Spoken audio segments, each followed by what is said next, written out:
사람들은 그를 비살인마라고 불렀는데 범행 현장에 항상 B라는 글자를 남겼기 때문이라고 합니다. 그날 밤 두 남자가 한 소녀를 암살하려고 쫓고 있었는데 불행히도 그들이 막 행동하려던 찰나에 비살인마가 나타났습니다. 다음날 아침 우리는 주인공 코쿠를 만나게 되는데 사실 그가 바로 그 수수께끼의 비살인마입니다. 그는 보통 릴리의 집으로 출근합니다. 릴리는 수사팀의 일원인데 서둘러 출근하려고 합니다. 하지만 그녀는 나가자마자 서류를 잊어버려서 다시 돌아와야 했습니다. 릴리는 직장에 도착해서 비가 또 다른 사건을 일으켰다는 것을 알게 됩니다. 주변을 둘러보던 그녀는 현장에서 낯선 사람을 발견합니다. 그녀는 검은 옷을 입은 이 남자가 누군지 몰랐고 그냥 술 취한 삼촌이 얼떨결에 나타난 줄 알았어요. 하지만 보스는 그녀에게 이 사람은 천재라고 알려줬죠. 경찰서로 돌아왔을 때 상관들은 그들에게 이 남자가 10년 동안 사라졌다가 돌아온 천재 키스 플릭이라고 말했어요. 키스가 이 사건을 해결하는 데 도움을 줄 겁니다. 이번 희생자들은 정신질환을 앓고 있는 세 형제로 한 소녀를 납치하고 학대했고 그 소녀는 현재 병원에서 치료를 받고 있습니다. 그들 중 2명은 죽었고 1명은 실종되었으며 그들의 임무는 이 정신질환자 2명을 죽인 B라는 살인자를 조사하는 것입니다. 보스는 이 사람이 최근 몇 년간 리아문건의 사건에 연루되었을 거라고 의심하고 있어요. 살해 방법은 간단합니다. 즉사할 만큼 치명적인 찌르기였죠. 키스는 사건 브리핑 중에 잠이 들었지만 벌 문양을 보자 무언가를 깨달았어. 한편 남은 정신질환자는 군용 차량을 훔쳐 도시에서 난동을 부리기 시작했어. 키스는 옛 친구인 의사를 만나러 갔지. 잠시 옛날 이야기를 나누다가 키스는 떠나면서 의사에게 담배 한 갑을 던져줬어. 탱크를 몰고 다니며 난동을 부리는 정신질환자에 대한 뉴스가 경찰에 빠르게 전달됐어. 그들은 빠르게 사람들을 동원하여 처리하려 했지만 경찰서의 모든 정보는 코쿠에게 도청되었고 그는 행동에 나섰어. 경찰이 탱크를 쫓기 위해 차를 보내는 동안 그는 벌살인마를 유인하기 위해 계속 도로에 총을 쏘았어. 릴리는 탱크를 막기 위해 차를 몰고 쫓아가 추월했지만 소용없었어. 다른 차가 추격했지만 탱크는 터널로 들어가 포를 쏘며 빠져나왔어. 경찰이 터널에서 나왔을 땐 탱크가 어디로 사라졌는지 아무도 몰랐지. 경찰서는 탱크의 탐지 센서에 저항할 수 있는 엔진이 있다는 걸 깨닫기 시작했어. 키스는 막 잠에서 깨서 모든 걸 검토한 후 긴 공식을 그리기 시작했고 결국 이건 폭동으로 위장한 강도 사건이라는 결론을 내렸어. 그러고 나서 그는 지역을 좁혀서 터널 아래에 뭐가 있는지 물었어. 그 아래엔 폐쇄된 지하철 노선이 있었지. 문제를 파악한 경찰은 사람들을 보내 폐역을 조사하고 다른 팀은 항공박물관으로 보내 하늘을 주시하라고 지시했어. 한편 열차는 정신질환자와 그의 조력자에게 납치당했어. 코쿠는 이미 그들을 찾아냈고 정신질환자와 빨간머리 남자를 억지로 끌고 와서 맞이하게 했어. 정신질환자는 이 계획의 단순한 졸개였기에 즉시 제거됐지. 빨간머리 남자의 공범들은 풍선을 훔쳤고 그래서 그들은 빨간머리 남자도 버리기로 결정했어. 빨간머리 남자는 이제 코쿠가 강력한 존재이자 인간이 아닌 검은 날개의 왕이라는 것을 깨달았지. 한편 수사팀은 이미 탱크의 위치를 찾았지만 다른 사람들에 의해 버려졌고 안에는 아무런 단서도 없었어. 코쿠는 이미 빨간머리 남자의 이마에 표식을 새겼고 그는 돌진하다가 머리에 칼이 꽂히게 됐지. 그러고는 흔적도 없이 사라졌고 코쿠는 일을 마친 후 날개를 펼쳐 날아갔어. 다음 날 아침 수사팀은 전복된 열차로 갔고 키스는 자신이 한 가지 점에서 틀렸다는 것을 깨달았어. 그들은 탱크를 군에 반납했고 군에서는 수사팀의 사건을 종결하고 단순 열차 탈선 사고로 처리해달라고 요청했어. 하지만 언론에서 전복된 열차가 비자 모양을 하고 있다는 사실을 알아내서 사건은 여전히 종결될 수 없었지. 풍선을 훔친 배우는 자신이 찾던 것을 찾았다는 걸 깨달았고 코쿠는 그 사람이 자신을 찾을 때까지 계속해서 흔적을 남길 거야. 어딘가에서 노란 코트를 입은 사람이 토끼를 이용해 계획을 위한 실험을 하려고 하고 있었어. 하지만 공범들이 노란 코트 남자를 때려 눕히고 토끼 대신 실험 대상으로 만들기 위해 기계에 집어넣었어. 그 사람은 헛되이 비명을 지르려 했지만 끔찍한 죽음을 맞이했지. 풍선 도둑 중 한 명이 이 일의 배후에 있었어. 코쿠는 이제 릴리의 집에서 바이올린 장인으로 일하고 있었어. 그는 음악적 재능이 뛰어나 사장 아들이 왜 음악가가 안 되고 장인이 됐는지 궁금해할 정도였어. 사장에게 코쿠는 자기 아들과 자주 비교하게 되는 남의 집 아이 같은 존재였지. 경찰서에서는 범죄자들과 전쟁을 조종하는 마켓 메이커라는 조직을 수사하고 있었어. 왕명 아래 암살, 파괴 공작, 침투 같은 비밀 활동을 수행했지. 단원들 오른손에는 해골 문신이 새겨져 있었지만 잊혀진 조직이었어. 그러다 수사팀 전체가 조사에 투입됐어. 이번 범죄 현장에는 시체가 많았고 B라는 글자의 흔적이 남아 있었지. 키스가 도착했는데 머리를 자르고 덜 지저분해 보여서 릴리는 그를 알아보진 못했어. 키스는 현장에 있는 비자 문양을 보고 이건 너무 정교해서 비살인마의 짓이 아니라고 생각했어요. 아무도 키스가 무슨 뜻인지 이해하지 못했죠. 그러자 에릭 반장이 다락방을 살펴보러 갔습니다. 그곳에서 그들은 말라붙은 시체를 발견했습니다. 검사 결과 이 시체는 유독 가스 중독으로 사망한 것으로 밝혀졌습니다. 의사는 이 독이 여러 종류가 혼합된 것 같다고 밝혔습니다. 효과는 너무 빠르지도 너무 느리지도 않았고 분명히 범인은 피해자가 극심한 고통 속에서 죽기를 바랐을 겁니다. 거의 치료법이 없어요. 이건 개량된 종류라서 해독제를 만들기 전에 연구하는 데 시간이 좀 걸릴 겁니다. 하지만 의사 본인이 독을 만든 사람이 아니기 때문에 성공 가능성은 그리 높지 않아요. 그래서 그는 키스에게 에릭에게 테러의 독을 쓰기 전에 범인을 찾으라고 조언했어. 의사는 키스에게 그 사람을 7년 동안 찾고 있었냐고 물었어. 키스는 포기하지 않았고 그 사람을 찾을 단서가 있었어. 한편 수사팀은 범인의 범행 동기를 알게 됐어. 그 사람은 유독 가스로 정치인 가족을 살해했고 다음 목표는 고위 관료 파티일 수도 있어. 아직 해독제가 없으니 아주 신중하게 대비해야 해. 미라가 된 시체는 6개월 전에 실종된 고위 연구원으로 밝혀졌어. 이 사람이 유독 가스를 만들었을 수도 있고 쓸모 없어지자 제거된 걸 수도 있어.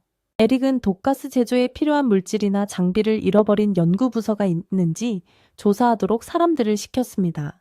다른 사람들은 파티장의 보안을 강화하고 수상한 사람들을 확인하기 위해 그곳으로 갔습니다. 혼란을 일으키지 않기 위해 그들은 독가스에 대해 아무 말도 할 수 없었습니다. 한편 코쿠는 자신이 상원의원과 그의 가족 살해 혐의로 비난받고 있다는 것을 들었습니다. 그는 일찍 떠날 수 있도록 보스에게 허락을 구하기 위해 자신의 손을 베었습니다. 파티장에는 많은 경찰이 도착하여 파티를 감시하고 있었습니다. 릴리는 음식에 침을 흘리고 있었고 다른 사람들은 그녀에게 집중하라고 말했습니다. 아직까지 수상한 점은 아무도 발견하지 못했습니다. 코쿠도 변장해서 몰래 이곳에 들어왔었죠. 파티에서 벤 워렌은 많은 사람들의 관심을 받았어요. 여담으로 이 워렌의 옷은 매우 비쌌어요. 진품 의상은 유명 브랜드 자동차만큼의 가치가 있을 거예요. 풍선 도둑들도 이곳에 섞여 들어와서 공포를 조성했죠. 감시 측면에서 금발의 카일라는 제스처와 행동 감시 기계를 설치했어요. 누구든 조금이라도 이상한 징후를 보이면 감지될 거예요. 에릭은 그녀에게 다른 사람들의 행동을 감시하고 통제하게 했어요.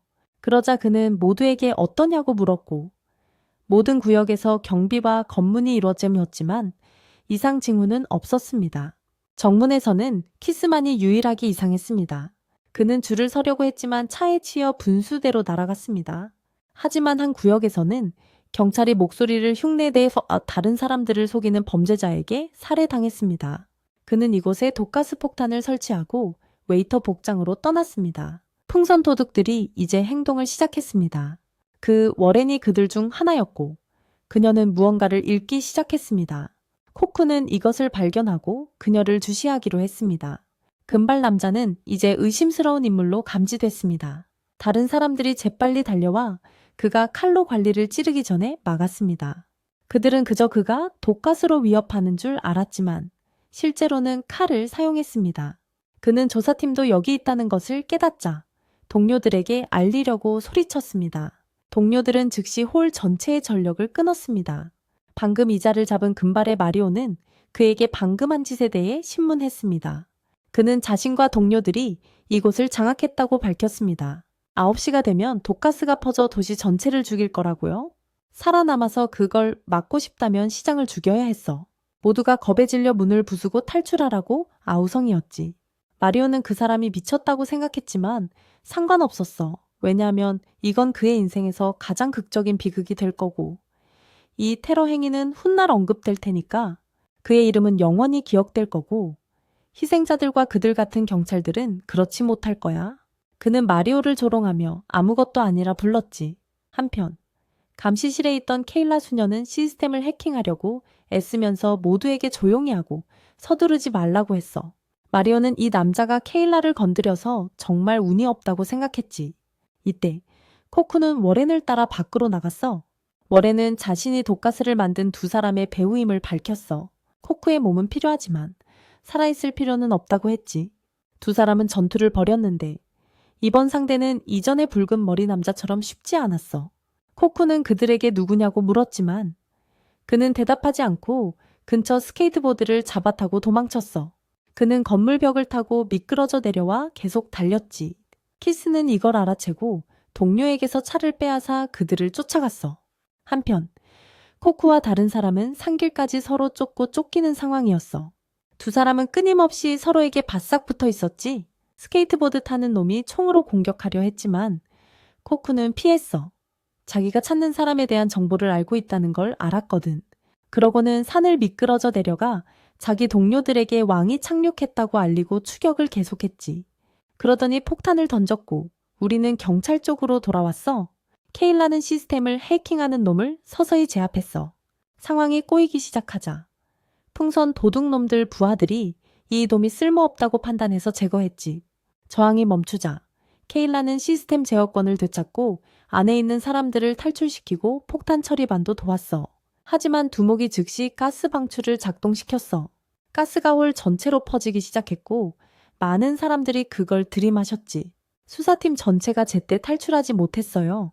에릭은 케일에게 환풍 장치를 이용해서 가스를 빈 방으로 돌리라고 했고 실수하면 자기가 책임지겠다고 했죠. 그러고 나서 키스에게 전화했는데 키스는 이 사건이 그냥 나르시시스트 두 명이 벌인 짓이라서 독가스가 가짜라고 생각했어요. 그들은 그 고통스러운 독가스를 견딜 배짱이 없으니 그냥 마취가스일 거라고요. 그리고 이번 사건의 두 주범은 다른 범죄 집단에 의해 장악된 것 같고 그 배우 집단은 다른 대상을 노리고 있었어요. 키스는 미친 판이 벌어지려 한다는 걸 알아챘죠. 풍선 도둑들이 이제 모였어요.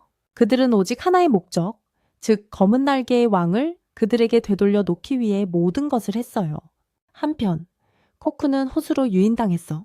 여기서 백발의 남자는 그에게 이곳이 얼마나 의미 있는 곳인지 말했지만 그는 그의 말을 무시하고 그 여자애가 어디 있는지 알고 싶어 했지. 그는 코쿠가 그 여자애를 삶의 빛으로 여긴다는 걸 알았어. 왜냐하면 코쿠의 기억은 거의 사라졌고 지금 그는 길을 잃었고 삶의 의미가 뭔지 몰랐으니까 그는 코쿠에게 모든 것을 기억하게 하려고 그를 이곳으로 데려왔어. 몇몇 이미지가 나타나자 그는 변신해서 공격하려 달려들었지. 그는 이제 한 가지 사실을 깨달았어. 코쿠의 기억을 봉인한 사람은 다름 아닌 코쿠 자신이라는 것을. 코쿠는 그날 일어난 모든 일을 잊고 싶어 했고 감히 그를 잊으려 한 코쿠를 용서하지 않을 거야. 키스는 여전히 그가 진정으로 쫓고 있는 것이 무엇인지 몰랐어. 다른 쪽 전투는 몇 번의 공방 끝에 코쿠가 승리했어. 코쿠는 백발 남자의 심장을 꿰뚫었고 그는 코쿠에게 언젠가 쓸모가 있을 테니 자신의 왼쪽 다리를 자르라고 했지. 그러고는 코쿠에게 별자리에 관련된 단서를 주고 숨을 거뒀어. 한편 수사팀은 깨어났어. 정말로 마취가스를 흡입했지만 진짜 가스통도 발견됐지. 하지만 가스통이 있던 벽에는 두 개의 인간 껍질이 붙어 있었어. 키스와 동료는 아까 그 호수에 도착했지만 너무 늦은 것 같았어. 릴리는 이제 최근 사건들이 어떻게든 연관되어 있다고 느꼈고 그들은 아무것도 해결할 수 없었지. 하지만 마리오는 경찰이 되었을 때 맹세했던 선서를 읊조렸어. 마리오는 그저 앞으로 닥칠 사건들을 해결하면 어떻게든 단서들이 최종적인 답으로 이어질 거라고 믿었고 지금 섣불리 생각하는 건 쓸모없다고 여겼지. 몇 년 전 키스가 사랑했던 사람이 잔혹하게 살해당했었어. 그는 그 당시 매우 우울했지만 사랑하는 사람의 살인범을 찾을 수 있는 모든 방법이 막다른 길로 이어졌지. 코코는 도서관에 가는 길이었는데 릴리가 그를 태워줬어. 릴리는 계속 여자친구가 있는지 물어봤지만 그는 왜 오늘 출근하지 않았냐며 화제를 돌렸어. 하지만 릴리는 계속 그에게 누군가를 소개해 주려고 이상형을 물어봤지. 키스 또한 도서관에 있었는데 사서는 그에게 도서관 카드와 신분증이 1년 전에 만료되었다고 알려줬어. 코코는 릴리에게 백발 남자가 알려준 별 이름에 대해 물었고 릴리는 고등학교 남자친구가 천문학에 관심이 많아서 조금 알고 있었기에 그에게 자세히 알려주었다. 키스는 여전히 서류 작업을 처리하고 있었다. 코쿠가 막 도서관에 도착했을 때 키스는 막 걸어 나오고 있었다. 갑자기 코쿠는 백발 남자의 말을 떠올리고 다시 확인하러 돌아갔고 키스는 바로 바깥에서 쓰러졌다. 키스는 아파트로 돌아왔지만 엘리베이터가 고장나서 계단을 이용해야 했다. 그가 방에 도착했을 때 릴리가 거기에 있었다. 릴리는 볼 일이 있어서 키스를 만나고 싶어 했지만 그는 그녀가 가기를 원했다. 릴리가 완강히 머물자 키스는 어쩔 수 없이 그녀를 들여보내야 했다.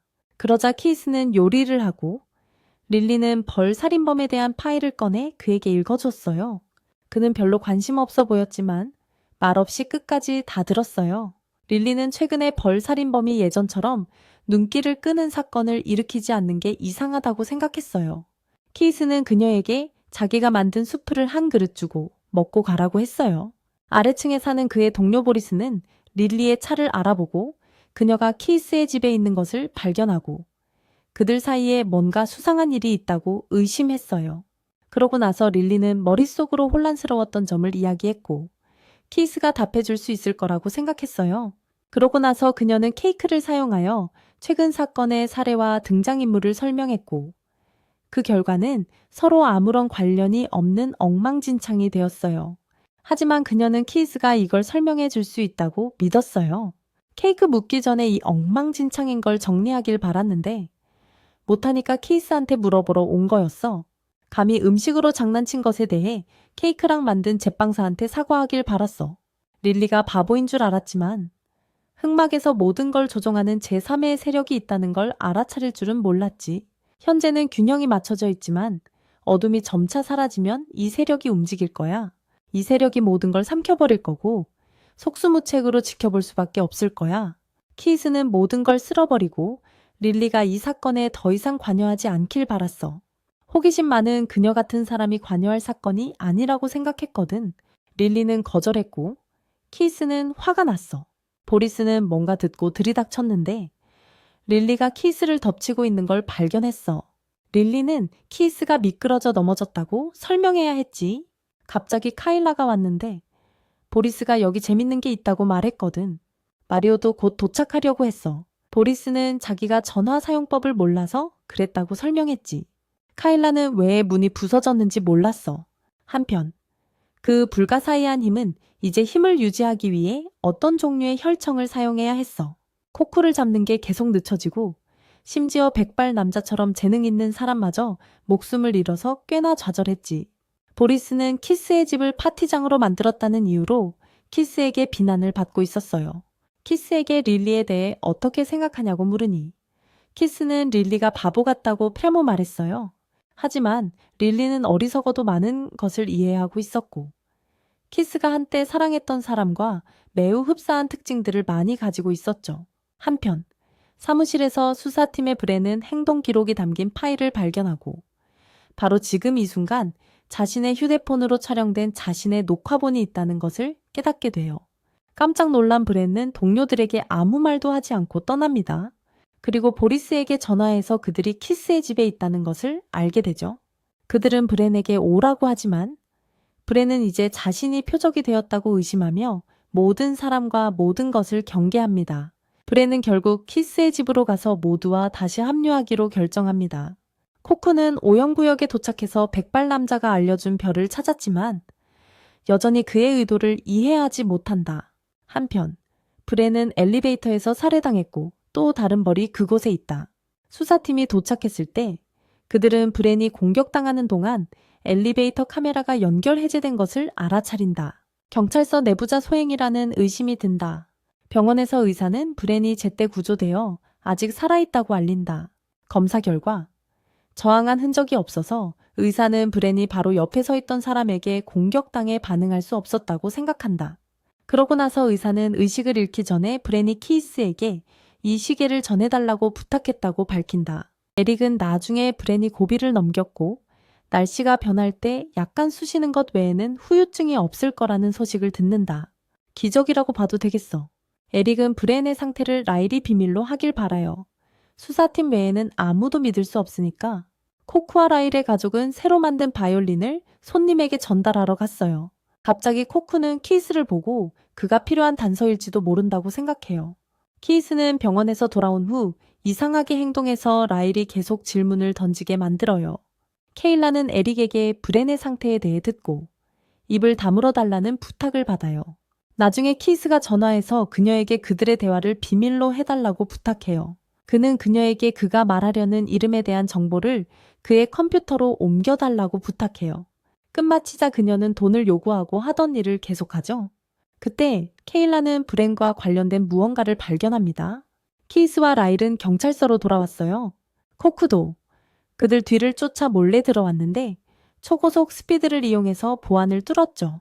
가는 길에 라일은 케일에게 붙잡혀 화장실로 끌려가서 할 얘기가 있어요. 주모자들은 지금 숨어 있고 그 집단에서 가장 포악한 놈이 혈청을 더 달라고 하면서 경찰 내부에 있는 첩자의 소식을 기다리기로 했어요. 일이 잘못되면 그 자를 처리할 겁니다. 이 포악한 놈과 사령관의 여성 보좌관 사이에 내부 갈등이 생겼는데 그는 약물 낭비를 계속하는 반면 약물 부족과 약효 감소에 대해 언쟁을 벌이고 있어요. 케일라는 브렌의 손상된 컴퓨터에서 데이터를 복구하는 임무를 맡게 됩니다. 그러고 나서 그녀는 라일에게 2명의 경찰서 직원과 다른 많은 사람들의 파일에 대한 정보를 보여줍니다. 각 파일에는 그 사람의 비디오 녹화본이 들어있습니다.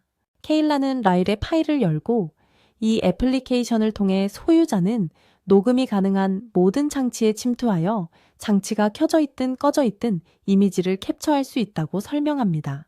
브렌의 컴퓨터에서 모든 비밀을 밝혀내자마자 그들은 누가 배후에 있는지 알아낼 겁니다. 그들은 또한 키스와 케일라가 그에게 전해줬던 지난 5년간 수사팀과 관련된 직원 목록에 대해 논의합니다. 갑자기 케일라의 컴퓨터가 꺼지고 그들은 배우자가 그들을 발견했다고 의심합니다. 라일은 키스가 뭔가 할 수 있을지도 모르니 그를 찾아보자고 제안합니다. 키스는 의사를 만나러 갔고 코쿠가 근처에서 엿듣고 있어. 의사는 브렌이 구조된 것에 꽤 기뻐하고 키스는 여전히 의사가 주는 끔찍한 커피에 대해 불평해. 의사는 한때 키스의 심술궂은 성격을 치료할 약을 찾을까 생각했었지. 잠시 이야기를 나눈 후 키스는 범인을 잡으러 가기로 결심해. 한편 그 집단의 야만적인 멤버는 약물 부족으로 금단 증상이 나타나기 시작해. 갑자기 몇몇 깡패들이 다가와 그를 털려고 하고 그는 그들에게 여기서 누가 진짜 강한지 보여주게 돼. 그 집단의 안경 쓴 젊은 남자가 도착해서 개입하고 그에게 약물을 주사해. 나중에 경찰이 도착하자 그는 경찰이 복종하게 만드는 문신을 보여줘. 그리고 이 문신을 통해 우리는 이 집단이 브란이 예전에 케일에게 보여줬던 시장 조성자라는 걸 알게 됩니다. 그 후 라일은 동료 한 명만 남은 사무실로 갔습니다. 그녀는 그에게 키스를 받는지 물었고 그는 키스가 방금 들렀다가 이미 떠났다고 알려줬습니다. 그는 라일에게 자신을 위해 뭔가를 전달해 달라고 부탁했었죠. 한편 악당은 브란을 완전히 제거하기 위해 병원으로 돌아왔지만 키스가 그를 막기 위해 거기에 있었습니다. 그는 브란이 남긴 시계에서 답을 찾았습니다. 이 모든 것은 경찰서 동료인 진이라는 악당의 이름을 폭로하기 위한 것이었습니다. 키스는 8년 동안 진을 의심했지만 묵묵히 간과해 왔습니다. 장이라면 과거에 그랬던 것처럼 키스에게 소중한 모든 것을 빼앗아 가겠지. 키스 주변에 가까운 사람이 아무도 남지 않을 때까지. 하지만 키스를 공격하려던 대신 그는 스스로 목을 그었어. 키스는 코쿠를 만났고 그에게 맞아 기절했지. 나중에 라일이 도착해서 장이 거기서 죽었다는 걸 발견했어. 그는 여전히 키스의 이름을 속삭이고 있었고 키스는 지금 코쿠와 함께 옥상에 있었지. 만나자마자 키스는 그가 암살자 벌이라는 걸 바로 알아챘어. 코쿠는 키스가 흰머리 남자가 자신을 이끌었던 존재라는 걸 알았어. 그가 언급한 별자리 이름은 올바른 길로 자신을 인도해줄 연장자를 지칭하는 방식이었으니까. 키스는 그가 유나라는 소녀를 찾고 있고 그의 번호가 13번이라는 걸 알았어. 그리고 그가 남긴 문자비는 사실 숫자 13이기도 하지. 그가 찾던 사람은 4번이었고 그 비는 획수가 타획이었어. 그와 그 여자애만이 그 상징을 알고 있었기에 그는 그걸 퍼뜨리려고 계속 살인을 저질렀고 유나가 자신을 찾길 바랐던 거야. 그는 유나가 어디 있는지 알고 싶었을 뿐인데 키스는 대가를 원해서 그날 사원에서 만나자고 한 거고 보리스는 이제 마리오를 데리고 키스가 일했던 곳으로 가서 조사하고 있어. 그들은 키스가 진을 죽였다고 의심하고 기소하기 위해 그를 체포하려 하는 거야. 몇 년 전 키스는 허가 없이 살인범을 체포해서 신문한 적이 있었어. 릴리는 이제 의사에게 키스에 대해 물어보러 갔어. 상황을 듣자마자 의사는 키스가 진의 죽음을 초래하지 않았다는 걸 바로 알았어. 키스는 절대 그렇게 부주의하지 않거든. 과거부터 키스는 늘 불쾌한 사람이었지만 좋은 사람들이 늘 그에게 끌려 그의 곁에 머물렀고 릴리도 그중 하나였어. 릴리는 충분한 정보를 얻자 떠났고 의사는 그녀가 그 사람과 똑 닮았다고 생각했지. 키스는 나중에 보리스에게 발견되었고 그는 그에게 정보를 줬어. 그는 키스가 무죄라는 걸 알았기에 그에게 정보를 주고 코쿠를 만나기 위해 그를 사원으로 데려갔지. 그들이 만났을 때 그는 코쿠에게 그에 대해 알아낸 것을 말했어. 오래전 날개 달린 해골이 발굴되었고 인간보다 높은 존재가 있을 거라 추정하여 살아있는 사람들을 대상으로 실험하여 더 높은 존재로 만들려고 했지. 나라는 국민들의 지지를 호소했지만 상황은 점차 교착 상태에 빠졌고 그래서 그들은 유망한 인간을 만들기 위해 근친 교배를 해야 했지만 그것 또한 아무런 성과도 없었어. 하지만 한 과학자가 와서 왕에게 상황을 바꾸겠다고 말했고 그래서 그 유망한 사람들은 정보요원이 되기 위해 보내졌고 마켓 메이커로 알려지게 되었지. 그들은 정부의 보호를 받기 위해 살인을 저질렀고 바로 그 순간 그 연구는 2개의 성공적인 개체를 만들어내며 획기적인 발전을 이루었습니다. 하지만 비극이 일어났고 코쿠가 기억하는 것은 유나가 자신과 헤어지던 장면과 화약 냄새였습니다. 코쿠는 그가 어떻게 자신에 대한 정보를 알아냈는지 몰랐기에 자신을 세상에 나오도록 도운 3명의 일본인 의사 중 1명이 그의 아버지였고 그가 12살 때 그 연구를 처음으로 해독했다고 밝혔습니다. 갑자기 한 소녀가 나타나 코쿠를 공격했습니다. 그는 키스를 밀어내고 싸우기 시작했습니다. 그는 계속해서 그녀의 공격을 막아냈고 그들의 싸움으로 인해 사원의 기둥이 손상되었고 곧 사원 전체가 무너져 내리면서 소녀의 진짜 얼굴이 드러났습니다. 코쿠가 다가가자 키스는 그에게 그녀를 죽이지 말라고 말했습니다. 기억이 밀려오면서 그는 그녀가 자신이 줄곧 찾아왔던 사람, 유나라는 것을 깨달았습니다. 하지만 그녀는 그를 증오했고 그는 속죄할 때가 왔음을 깨달았지. 그녀는 그가 다른 친구들을 죽였다고 믿고 있었어. 그녀는 절대 그를 용서하지 않을 거야. 이제 그에게는 2가지 선택이 남았어. 첫째, 가장 사랑하는 사람의 손에 죽거나 둘째, 그녀에게 맞서 싸우거나. 코쿠는 설명하고 싶었지만 유나는 들으려 하지 않았어. 키스는 여기까지 올라와야 했지만 유나는 코쿠를 한번 찔렀어. 그럼에도 코쿠는 유나를 껴안으며 다시 만난 것을 기뻐했지. 유나는 이제 코쿠를 기억해냈고 과거에 행복했던 추억들을 떠올리며 너무 오랫동안 사라졌던 그를 원망했어. 하지만 재회 직후 그들은 우두머리에 단 한 번의 공격에 꿰뚫려 앉았고 둘 다 관통당했어. 코쿠는 분노하며 그에게 결연히 맞서 싸우려 했지만 그에게 어떤 짓도 하기 전에 부하 2명에게 격추당했지. 키스는 코쿠를 돕기 위해 탄약을 준비해야 했어. 그 야만인이 코쿠에게 다가가 칼로 찔렀지만 코쿠는 그를 발로 차 날려버렸어. 백발의 남자가 말뚝을 떨어뜨려 야만인과 코쿠 둘 다 꿰뚫었어. 그러고는 그 앞에 나타나 그를 한심하다고 불렀지. 그가 말뚝을 뽑아 올리자 코쿠는 땅에 매달렸고 그 때문에 말뚝이 뽑혀 나왔어. 키스가 도착해서 그에게 총을 한번 쐈어. 그는 그냥 거기 서서 키스가 자기를 쏘게 놔뒀고 그 과신이 그에게 교훈을 줬지. 손에 맞은 총상이 낫지 않아서 부하가 그에게 키스를 주기려 하지 말고 너무 늦기 전에 시급한 치료를 받으러 돌아가라고 했어. 좌절했지만 그는 동료들과 함께 떠나기 위해 말뚝에 매달려야 했지. 그러고 나서 키스는 코쿠를 채 데려갔고 그가 아버지의 노트를 보관하고 있다는 것을 알게 됐어. 그의 아버지는 코쿠가 키스에게서 자신의 모습을 알아보고 그를 찾을 거라고 말했었지. 코쿠는 지금 옛 기억들을 꿈꾸고 있었어. 과거에 그는 키스의 아버지와 함께 성에서 다른 많은 특별한 아이들과 함께 살았어. 유나는 약하다는 이유로 다른 아이들에게 자주 괴롭힘을 당했고 코쿠는 항상 그녀를 도우러 왔지. 하지만 그때도 힘이 없었기에 다수를 이길 수 없었지. 키스의 아버지에게 왜 다른 사람들은 그렇게 강한데 자신은 왼쪽 눈을 쓰는 것조차 금지당해야 하냐고 물었었어. 그 남자는 육체적인 힘이 전부가 아니라고 믿었지만 코쿠는 그저 어른들의 미사여구라고 생각했지. 자신이 강해지지 않으면 아무도 지킬 수 없다고 믿었던 거야. 유나는 나중에 그를 따로 불러 고맙다고 했어. 학교에서 그냥 말하면 될 텐데. 또다시 그가 괴롭힘을 당할까봐 두려웠던 거지. 하지만 그는 괴롭힘 당하는 게 아니라고 주장했어.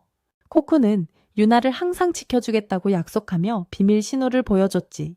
그가 그린 표식은 그를 뜻하는 13과 그녀를 뜻하는 로마 숫자 4였는데 사람들은 나중에 그걸 B자로 착각했죠.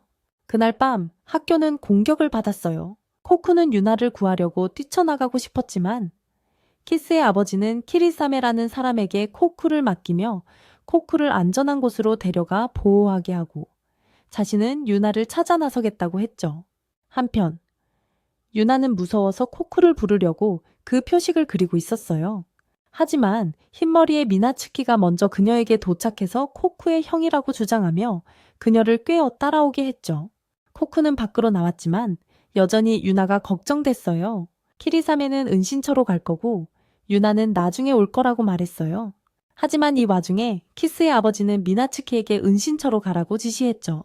하지만 마켓 메이커가 그들을 찾아냈고 미나츠키는 그를 배신하고 찔러 마켓 메이커 편에 섰어.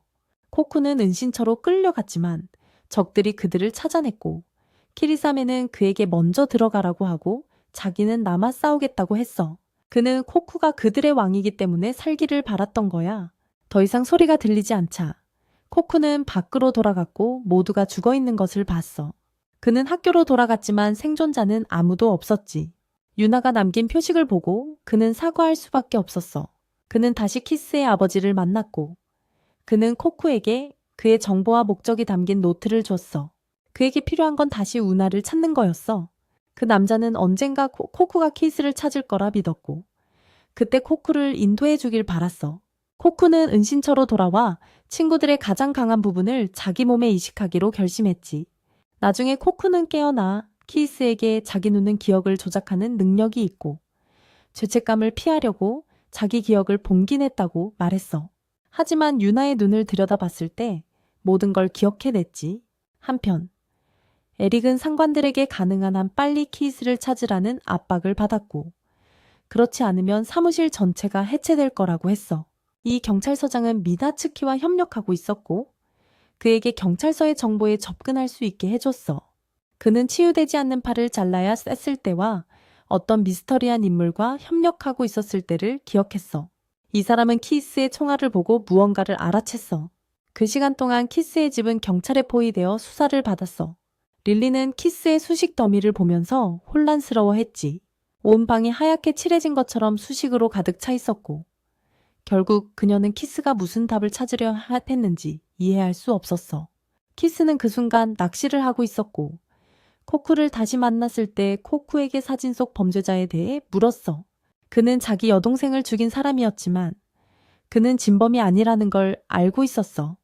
여동생을 죽인 사람과는 수법이 달랐거든. 그는 누굴 보호하려 했는지 몰라. 법정에서 누가 범죄를 저질렀는지 밝히는 걸 피하려고 혀를 깨물고 죽었으니까 키스는 코쿠가 이 사람을 알아본다는 걸 알았어. 그는 인간이 아니라 자기 학교를 공격했던 사람이라고 말했지. 그가 전에 상대했던 사람들은 모두 학교를 공격했던 자들이었고 그의 목적은 오직 복수와 유나를 찾는 것뿐이었어. 연기와 먼지에 휩싸여 절망감을 느꼈던 그날 그는 무슨 수를 써서라도 그들을 모두 죽이고 유나를 찾겠다고 맹세했어. 그날 밤 에릭은 시장 조성자를 조사했고 키이스에게 전화했어. 에릭은 또한 브렌을 공격한 자가 누구인지 해독해서 알고 있었고 키이스는 누가 정말로 그의 여동생을 죽였는지 조사하고 있었는데 답을 찾기 직전이었어. 에릭은 그에게 누명을 벗기 위해 경찰서로 돌아오라고 했지만 그는 지금이 진실에 그 어느 때보다 가까워졌기 때문에 거절했어. 그는 자신을 위해 해준 일에 대해 에릭에게 감사하며 전화를 끊었어. 다음날 아침, 라일은 미스터 보리스를 키이스의 집으로 불러 천장에 완전한 빨간색 공식들이 있는 것을 봤다고 말했고 해독 후 이 그림을 발견했다고 했어. 보리스 씨는 이 그림이 누구의 그림인지 그리고 지난 몇 년간 키이스의 귀환과 어떤 관련이 있는지 알고 있었죠. 그는 이게 키이스의 여동생이고 8년 전에 살해당했다고 밝혔어요. 키이스는 이제 코쿠가 쫓는 집단이 인간이 아니라는 걸 알게 된 거죠. 그들은 20살이 되면 의식을 잃기 시작하고 자신을 유지하기 위해 그 노란 액체가 필요했던 거예요. 하지만 시간이 지날수록 점점 더 미쳐갈 거고 그들을 막을 수 있는 유일한 방법은 죽이는 것뿐이었죠. 설명을 다 듣고 나서 키이스는 뭘 좀 먹으러 가고 싶어 했어요. 그러고 나서 라일은 에릭을 만나러 가서 수사 방향을 바꾸고 싶다고 말했죠. 에릭은 나중에 듣고 싶어 했지만 라일은 이렇게 계속하면 키이스를 찾을 수 없을 거라고 주장했어요. 근데 에릭이 라일이 수사를 방해하고 마음에 안 들면 배지를 놓고 나가라고 했다더군. 명령을 따르지 못하는 바보는 필요 없다고. 라일은 격분해서 배지를 내려놓고 나가버렸어. 하지만 이건 라일이 키이스와 같은 수준이라는 걸 알고 키이스를 라일 혼자 찾게 하려는 그의 의도였어. 왜냐하면 이제 경찰서 전체가 마켓 메이커에게 감시당하고 있었거든. 솔직히 말해서 그도 키이스를 찾을 수 없어서 라일에게 걸어본 거지. 에릭은 그 후 라일이 어디로 가는지 감시하려고 케일라의 집으로 갔어. 보리스 씨가 라일의 채 추적기를 달아놨고 그녀는 지금 키이스를 찾으려고 여기저기 다니고 있어. 그녀는 단서를 따라 길거리 사람들에게 물어봤지. 키스가 누구인지 아는 사람은 없었지만 그녀는 키스가 에릭과 이야기를 나누던 장소를 찾아냈어. 그녀는 키스에 대한 정보를 얻을 수 없었지만 키스의 집에서 식사할 때 맡았던 이상한 향신료 냄새를 기억해냈지. 키스는 이제 파란 총알을 만들고 있었어. 이것들은 산화된 총알이었고 마켓메이커 그룹의 약점이었지. 그는 아버지의 공책에서 이 지식을 얻었어. 코쿠는 왜 며칠 동안 돌아다녔냐고 물었고 그는 그가 회복되기를 기다리고 있었다고 말했어. 그는 키스에게 칼을 겨누며 그를 찾은 의도가 무엇인지 물었어. 그는 방해되지 않도록 칼을 치우고 나서 말하라고 했지. 한편 에릭의 그룹은 여전히 라일의 움직임을 면밀히 추적하고 있었습니다. 코쿠는 키스에게 이것저것 이야기해주고 있었는데 키스는 배가 고프다고 투덜거리며 밥 먹으러 가고 싶어 했습니다. 키스는 코쿠에게 유나가 처음 만났을 때 알던 유나와 닮았냐고 물었습니다. 처음에는 아니었지만 나중에는 닮았다고 했습니다. 그래서 키스는 또 다른 단서를 얻었습니다. 그는 코쿠에게 찾고 싶은 두 남자에 대해 이야기했습니다. 그들 중 한 명은 그의 아버지를 죽이고 간접적으로 여동생의 죽음을 초래한 사람이었습니다. 다른 한 명에 대해서는 그는 그 사람이 인간이라고 확신했습니다. 이 사람은 정신을 조작하고 다른 사람을 조종하는 능력이 있었어. 코우가 유나를 처음 만났을 때 유나가 그렇게 사나워 보이게 만든 것도 이 사람 짓이야. 위에 있던 미나츠키 일행이 코우의 위치를 찾아냈고 그중 한 명이 내려가서 확인하기로 했어. 미나츠키는 동료들에게 코우를 죽이지 말라고 했어. 조사만 요청했을 뿐이야. 한편 라일은 동네를 걷고 있었고 키이스는 우연히 근처 식당에 있었어. 키이스는 두 번째 남자에 대해 생각하고 있었고 코우는 키이스에게 코우의 스승이자 키이스의 아버지의 복수를 위해 첫 번째 남자를 처리하겠다고 약속했어. 그러자 키이스는 코우에게 마켓 메이커가 유나를 숨긴 곳을 알려줬지만 라일에게 들키고 말았어. 코우는 도망치려 했지만 붙잡혔어. 그러자 라일은 키이스에게 왜 도망쳤는지 물었어. 키이스는 코쿠와 라일이 서로 아는 사이라는 것에 놀랐지만 라일은 코쿠에게 왜 키이스와 함께 있는지 물었고 키이스는 그들이 형제이며 코쿠에게 몇 가지 부탁을 했을 뿐이라고 거짓말을 했다. 하지만 라일은 키이스의 여동생에 대해 알고 있었고 왜 키이스가 여동생을 싫어하는지 알고 있었다. 여동생을 떠올리게 하기 때문이었다. 하지만 키이스가 복수를 하려 한다면 라일은 경찰로서 그걸 간과할 수 없었다. 갑자기 미나츠키가 보낸 사람이 명령을 어기고 키이스의 채 총을 쏘았다. 코쿠는 싸워야 했고 키이스는 거기서 나가면 라일에게 진실을 말하겠다고 했다. 그러자 코쿠는 계속해서 공격자의 총알을 피하며 날아올라 치명타를 날렸다. 키이스는 체포되어 경찰서로 끌려갔고 에릭이 그를 신문했다. 키이스는 몇 가지 확인해야 할 것이 있어서 이 엉망진창인 상황에 왜 뛰어들었는지 설명했다. 8년 전에 자기 여동생을 죽인 범인에 대한 증거를 찾기 직전이라고 했어요. 그 사람은 아직 잡히지 않았고 통제불능 상태로 자기 욕망을 채우려고 살인을 저지르는 것 같았대요. 그 사람이 마켓메이커 그룹도 조종하고 있고 그들과 아주 가까운 사이래요.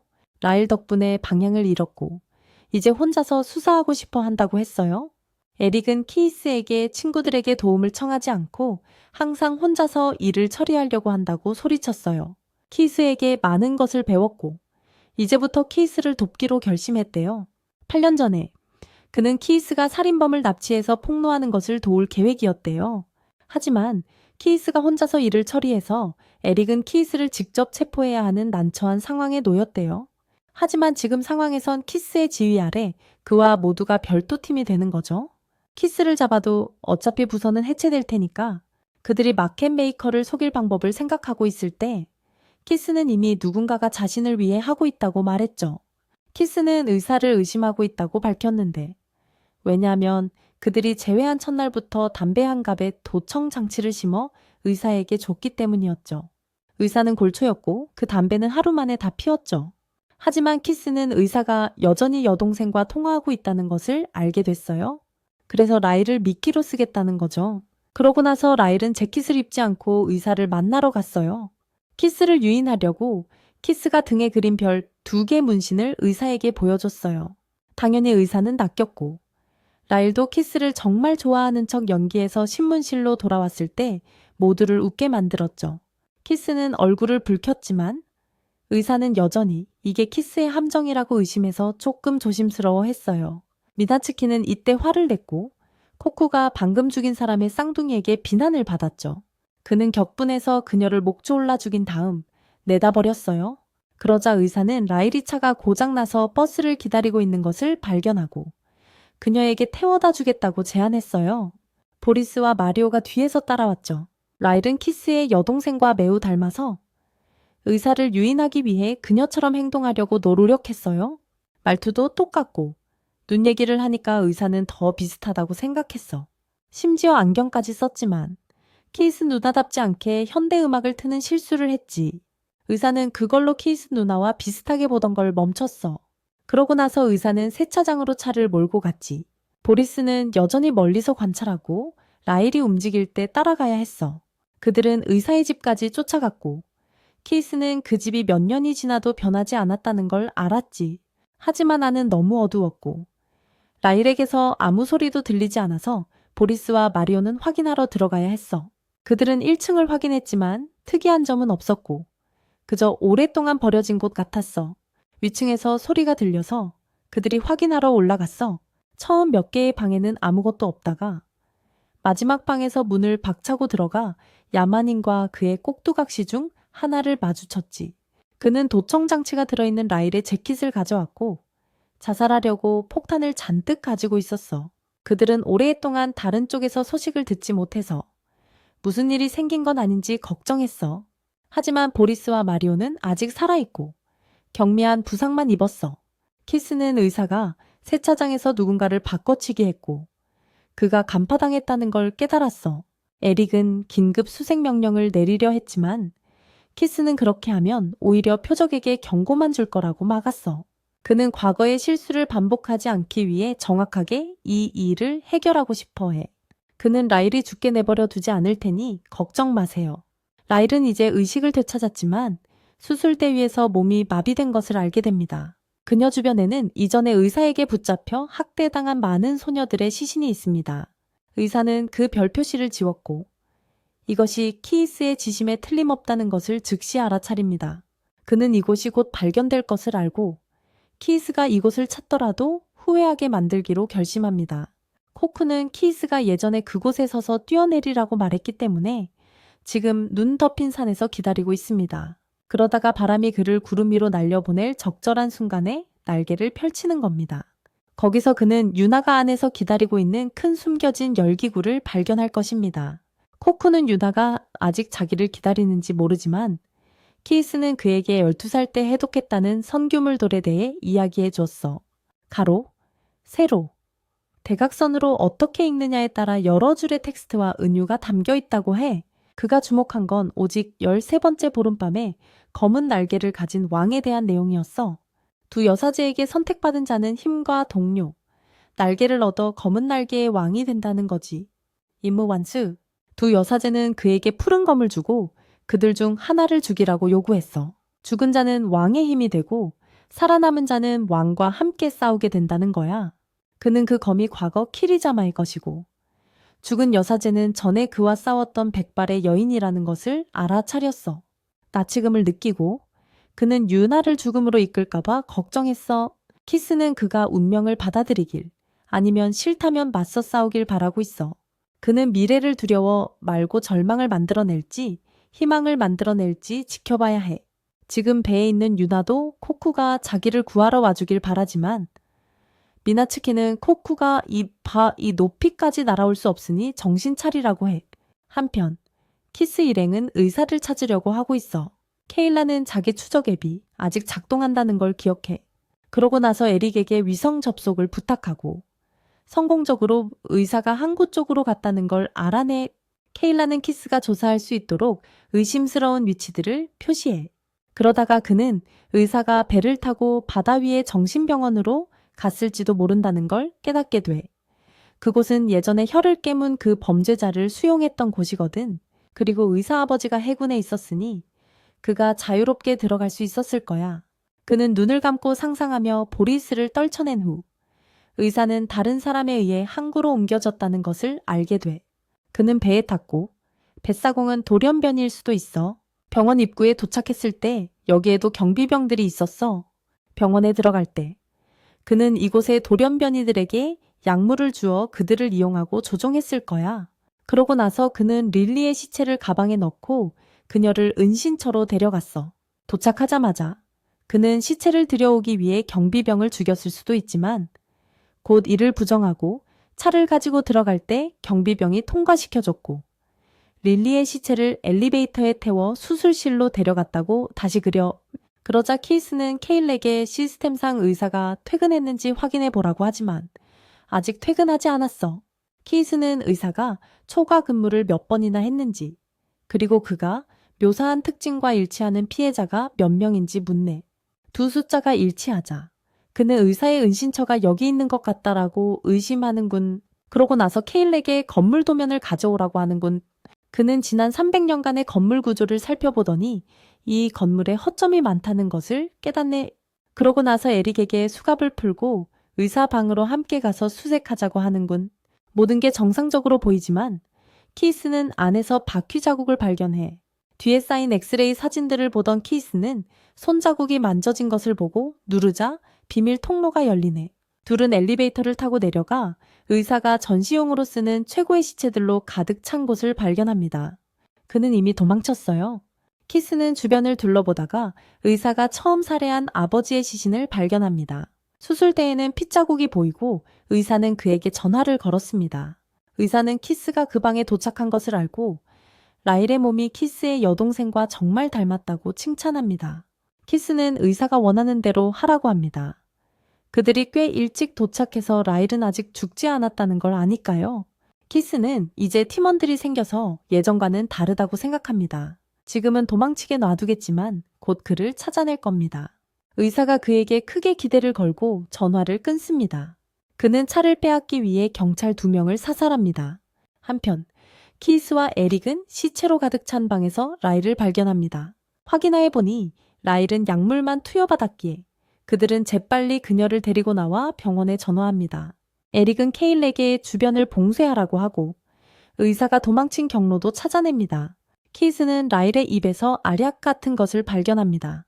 의사는 미나츠키에게 전화하지만 모자와 안경을 쓴 남자가 대신 받아서 지금은 바빠서 도와줄 수 없다고 알립니다. 의사는 키이스를 이길 수 없다는 것을 깨닫습니다. 키이스의 누나가 그를 떠나는 모습을 본 그는 키이스와 함께 결말을 쓰기로 결심한다. 코쿠는 이제 하늘을 향해 날아오르기 위해 절벽에서 뛰어내리고 키이스는 의사가 알약에 남긴 단서를 풀었다.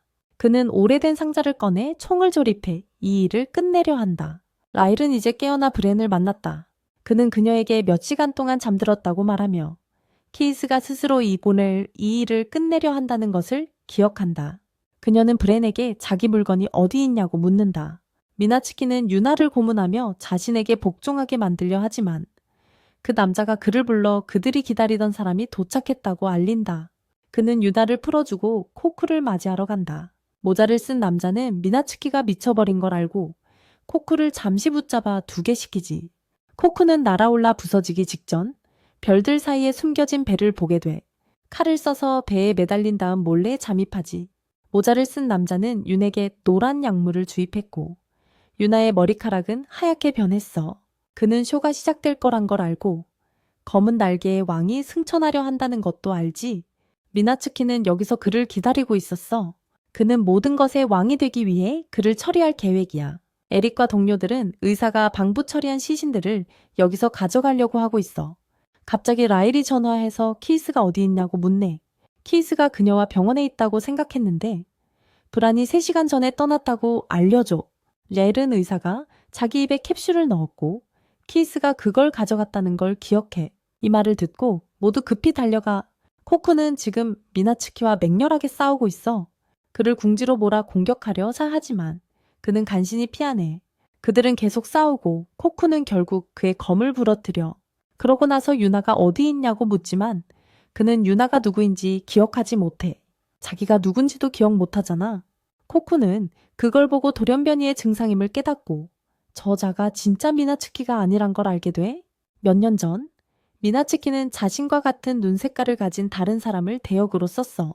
미나츠키는 코쿠의 오른쪽 눈과 비슷한 걸 이용해서 기억을 지우고 자기 복제본을 만든 거야. 이 가짜는 이제 자기가 누군지 알고 싶어 하는 거고 코쿠의 눈이 예전에 봤던 것과 매우 흡사하다는 걸 깨닫는 거지. 그러고는 필사적으로 자기가 누군지 알고 싶어서 코쿠에게 달려들어. 그래서 코쿠가 단칼에 처리하는 거고 진짜 미나츠키가 헬리콥터로 유나를 풍선에서 데려갔어. 키이스는 배를 기다리며 앉아있다가 유일한 단서를 태워버리기로 결심해. 코쿠는 유나를 찾고 있고 그 방에 도착했을 때 유나가 남긴 표시를 발견하고 유나가 아직 자기를 기다리고 있다는 걸 알아. 미나츠키는 유나를 원래 있던 곳으로 다시 데려다 놨어. 키이스는 배에 있고 시계는 계속 카운트다운 되고 있어. 카운트다운이 끝나자 풍선 전체가 폭발해. 키이스는 의사에게 전화해서 그가 어디 있는지 알아. 의사는 옛날 학교에서 기억 영상을 보고 있어. 릴리 일행은 키스를 찾으러 가고 있고 키스는 누나가 살해당한 곳으로 갈 거라 예상하고 있어요. 키스는 자신을 도운 사람이 누구냐고 의사에게 묻고 예상대로 돌연변이라는 답을 듣습니다. 의사는 키스에게 몇 년 전 공흑역의 주동자가 바로 자신이라고 말합니다. 그는 미나츠키를 유혹해 키스의 아버지를 죽게 하고 키스가 그를 전적으로 믿게끔 속였습니다. 미나츠키가 키스에게 조종 능력을 쓰지 않은 이유는 미나츠키 자신이 그에게 조종당하고 있었기 때문입니다. 그는 미나츠키에게 코쿠를 죽이면 새로운 왕이 될 수 있다고 말했습니다. 하지만 처음부터 모든 것은 코쿠가 왕이 되도록 계획되어 있었습니다. 키스는 그가 대체 얼마나 더 많은 사람들의 삶을 가지고 놀 셈인지 알지 못합니다. 하지만 그의 삶의 목적은 키스가 자신을 쫓도록 살인을 하는 거야. 그는 둘 다 저주받은 혈통이고 각자의 목적이 있으며 이제 둘 중 하나는 끝날 때라고 믿고 있어. 코쿠는 이제 땅으로 내려왔어. 아직 살아있지만 심하게 다쳤고 칼은 부러졌어. 미나츠키는 유나와 함께 석비에서 그를 기다리고 있어. 그는 자신이 항상 코쿠의 그림자였고 코쿠를 위한 발판이었기에 석비의 이름조차 없다고 믿고 있어. 코쿠가 왕이 되면 그는 쓸모없이 버려질 거고 의사 덕분에 코쿠에게서 모든 것을 빼앗아 운명을 바꾸기로 결심했어. 유나는 코쿠가 그에게 지지 않을 거라고 믿지만 그는 유나가 오해하고 있다고 생각해. 그는 코쿠의 대체자가 돼서 그녀를 가지려는 게 아니야. 칼을 꺼내 유나를 찌르고 그는 자기 옆에 무녀 따윈 필요 없는 왕이 되기로 결심한 거야. 코쿠는 유나가 위험에 처한 걸 감지하고 그곳으로 달려가지. 키스는 전에 코쿠에게 돌기념물 근처에 가지 말라고 경고했었어. 역대 모든 흑이광들이 그곳에서 인간에게 패배했으니까 돌이 그의 재생 능력을 고갈시킬 수도 있지만 지금 그는 갈 수밖에 없어. 미나츠키는 일부러 그녀를 이때까지 살려둔 거야. 둘 다 여기서 죽게 하고 그가 이 장소에 새로운 왕의 존재를 새기려고. 키이스는 이제 인간들이 돌연변이를 만들어서 전 세계에 풀어놓은 의사의 모든 계획을 폭로했어. 그의 아버지가 그 프로젝트의 책임자였지만 나중에 마음을 바꿔서 그가 너무 약하다며 죽인 거야. 그는 계속해서 희생자들로부터 더 많은 돌연변이를 만들어냈어. 미나츠키에게 그들의 정신을 조종하게 해서 살인자로 만들고 마켓 메이커에게 뒷수습을 시키면서 명성을 쌓게 한 거지. 하지만 놈의 궁극적인 목표는 어떤 이상 때문이 아니었을 거야. 박사는 키스가 거의 모든 걸 알고 있다는 걸 깨닫고 키스가 미나츠키를 이용했던 것처럼 코쿠를 이용하려고 접근하고 있다고 생각하는군. 코쿠는 석비가 있는 곳으로 내려와 윤에게 무슨 일이 있었냐고 묻지만 유나가 코쿠가 죽는 걸 보기 전까지는 유나를 죽게 하지 않겠다고 하는군. 키스는 박사에게 자신과 엮지 말라고 해. 자신은 감정이 없으니까 누군가를 죽인 것에 대한 죄책감을 느낄 때마다 그의 정신은 새로운 인격을 만들고 이전의 인격을 버리는 거야. 그래서 그는 잘못을 반복하고 진짜 괴물이 되는 거지. 코쿠가 미나츠키에게 점점 밀리고 있어. 회복 불능인 게 너무 큰 걸림돌이야. 미나츠키에게 여러 번 베이고 결국 총을 꺼내 몇 발 쏘네. 코쿠가 운명에 어떻게 맞서는지 보고 싶은 거지. 한편 의사는 키이스에게 다가가 총을 겨눴어. 하지만 다들 밖에 도착해서 두려워하지 않아. 모두 키이스가 반가세를 당기지 않길 바라. 그러면 그도 그와 같은 살인자가 되니까. 의사는 키이스의 여동생을 죽인 이유가 키이스의 여동생이 곁에 있으면 자기 안의 광기를 이겨낼 수 있을 거라고 생각했기 때문이라고 설명했어. 하지만 여동생이 오빠를 사랑하는 바람에 어쩔 수 없었던 거야. 키스가 몹시 화가 났지만 해고하지 않기로 했어. 그래서 누가 먼저 들어오나 보려고 총구를 옆으로 돌린 거지. 릴리일 수도 있고. 키스는 걱정돼서 그만하라고 하고 싶어 해. 하지만 릴리의 목소리가 점점 가까워지자 어쩔 수 없었어. 미나츠키는 이제 코쿠를 수십 번 쏘고 그의 손을 벽에 박아버렸어. 그는 윤에게 다가가 그녀와 코쿠를 한꺼번에 보내줄 생각이야. 칼을 뽑으려는 순간 코쿠가 분노에 차서 소리쳐. 벽에서 몸을 떼고 총알을 피하려고 달려들어. 하지만 미나츠키는 기다리고 있었고 칼을 휘둘러 그의 손을 잘라내. 하지만 그는 포기하지 않고 그를 쫓게 만들려고 달려가. 그리고 깨달았을 땐 코쿠는 다리를 칼로 바꿔 방역하고 있어. 그는 이것이 흰머리 녀석의 다리라는 걸 깨달아. 과연 순간적으로 효과가 있었어. 그의 머리는 목에서 분리되었어. 한편 키스는 의사를 쌓아야 했어. 그는 이 순간을 기다려 왔어. 키스가 누군가를 죽이기 위해 이성을 버려야 하는 순간을. 뇌에 총을 맞고 4초의 시간이 남았지. 하지만 그 4초는 그가 이 순간을 목격하기에 충분해. 키스가 이겼다고도 할 수 있지만 동시에 그는 가장 친한 친구에게 진 거야. 코쿠와 유나는 이제 떠나서 사라졌어. 3개월이 흘렀어. 키스는 다시 사라졌고 수사팀은 오늘 릴리가 직접 그를 데리러 갔기 때문에 키스가 돌아올 거라고 믿고 있어. 마켓 메이커 사건은 세상에 드러나 큰 소동을 일으켰어. 케일라는 키스가 돌아오면 더 재미있는 사건들이 많을 거라는 걸 알고 있어요. 키스는 지금 릴리에게 끌려가고 있어요. 릴리는 저항할 경우에 대비해서 그를 묶을 밧줄을 가져왔지만 그는 밧줄을 던져버리네요. 릴리는 새 차를 샀지만 키스는 못생겼다고 비난하며 걷고 싶어래 하지만 결국 차에 끌려 들어가네요. 릴리는 의사가 죽는 순간에 지었던 만족스러운 미소에 대해 시간을 들여 연구했어요. 릴리는 의사가 키스를 이겼다고 생각한 것 외에도 그 미소는 죽어서 자신의 광기를 끝낼 수 있다는 것에 대한 만족감도 담고 있는 것 같다고 생각해요. 키스는 진실이 무엇이든 자신이 여전히 패배자라고 믿고 있어요.